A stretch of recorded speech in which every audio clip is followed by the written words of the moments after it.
More than 130 countries worldwide are concerned by the resurgence of dengue fever. Today, the disease affects hundreds of millions of people on all continents. Every year, 500,000 people are stricken by severe dengue fever, a large part of them being children who must be hospitalized. It is a huge problem in the world, and it is a growing problem in the world. There are billions of people who live in areas where dengue circulates. And we know that the number of cases that are being reported to WHO is on the rise year by year. We had the hospital full of people and some people die. So it's a very important disease for tropical countries, including Brazil and other South American countries. A few years ago, dengue arrived in Tokyo. To imagine in Tokyo. So the people was very upset why dengue now in Tokyo. Because the commercial activities is so intense that making the mosquito traveling with the people. We will have dengue cases, dengue foci, and maybe dengue outbreak in Europe.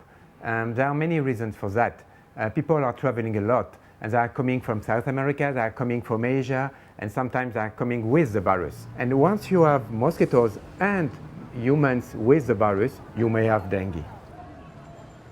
Transmitted by mosquitoes, dengue fever has become a worldwide health issue. It is expanding progressively beyond its endemic regions to temperate countries, and the consequences of waves of epidemics are already presenting a real challenge. There is the risk of becoming ill from dengue. There's the risk of dying from dengue.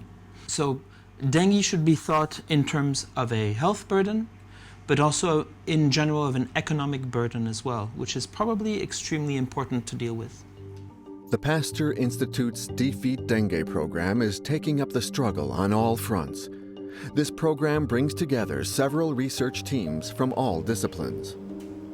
So the aim for eradication of this kind of disease, we have to understand the transmission. So we need to have a knowledge how the virus come from human to mosquitoes, and how the virus come from mosquito to human, how the virus replicate in mosquitoes, and how the virus replicate and kill human.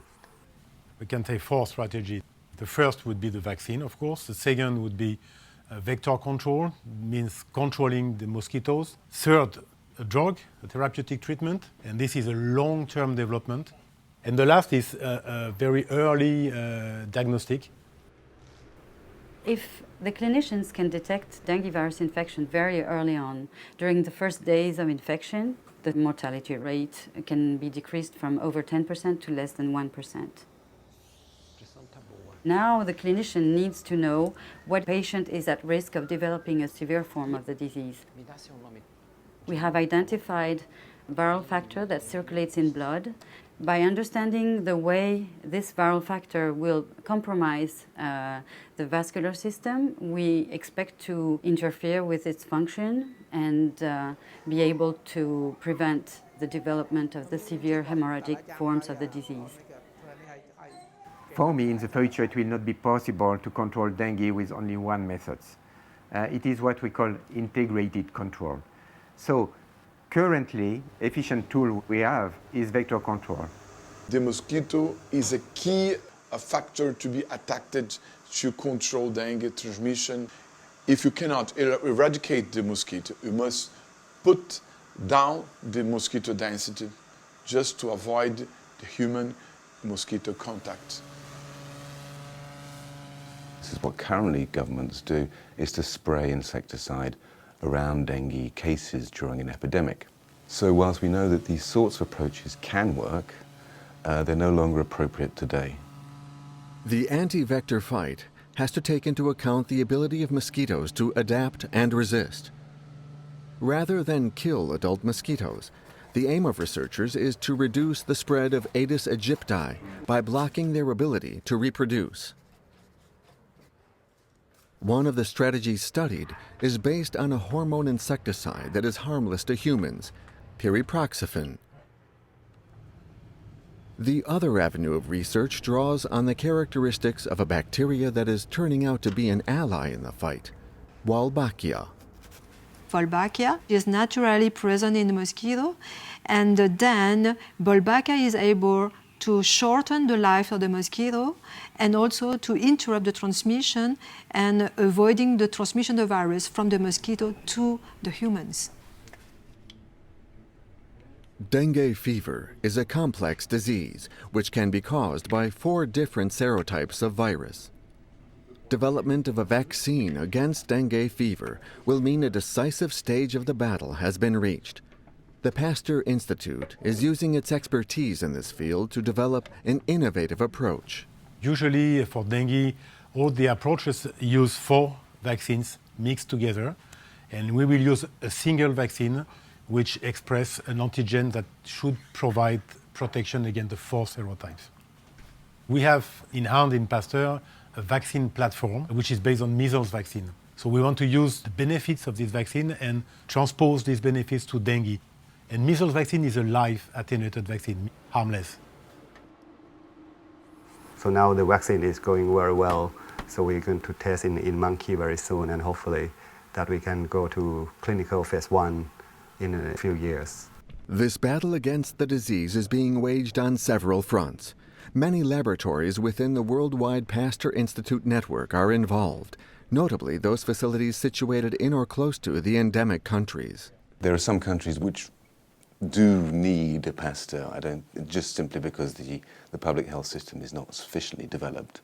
And even in places where it is sufficiently developed, it's extremely useful to build up a long-term relationship, which the Pasteur Institutes overseas do, and they work together both in public health and in fundamental research with the local government and the local researchers in the countries concerned. The program to fight dengue fever is benefiting from the work of numerous institutes who are coordinating their research. We have such competencies, for example, in Asia, and some others in Paris, and some others in South America, some others in Africa. I really think that we can control the dengue. Working alone never works. Working all together, we can do something. The Oswaldo Cruz Institute in Brazil, in Rio de Janeiro, has a long tradition on mosquitoes biology, behavior, distribution, density, that can be complemented with studies of mosquito competency to transmit the virus. That is a large tradition of research in Pasteur Institute in Paris. So it's very complementary field of research. Because Pasteur Institute in Cambodia is in Cambodia, we don't do as much fundamental research. We do applied research, operational research, frontline research is how I like to call it. But we believe that if all of us working together, try to find a way and solve the problem together, it should work. The name of the project is Defeat Dengue. You may say that it is too ambitious, but I think we have to aim high, because we never get something higher than what we aim. So that is why we think that Defeat Dengue is the appropriate name of the project.